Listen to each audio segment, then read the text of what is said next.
అక్కడ ఎవరిని నాటాడంటే, చూడండి, ఆలకించండి, ఫలించే వారిని నాటాలనుకున్నాడు ఆ దేశంలో.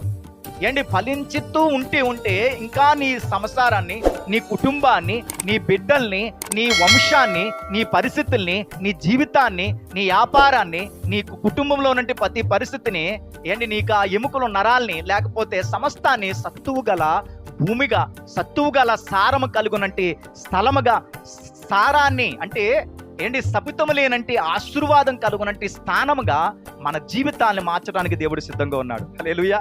అదే ఆయన గొప్పతనం. ఇక్కడ ఏమిటంట, వారు వచ్చిన తర్వాత చాలాసార్లు ఎనుతిరిగారు. న్యాయాధిపతుల గ్రంథమంతా మనం చూస్తే మనకు అర్థమవుతుంది. తర్వాత దావీదు వచ్చిన తర్వాత, సౌలు వచ్చిన తర్వాత ఆ సందర్భంలో కొద్ది గొప్ప నిలదొక్కుని ముందుకెళ్ళగలిగారు, వారు ఫలించగలిగారు. సొలొమోను వచ్చిన తర్వాత సుమారు 40 సంవత్సరాలు ఆయన రాజ్య పరిపాలన చేశాడు. 40 సంవత్సరాల రాజ్య పరిపాలన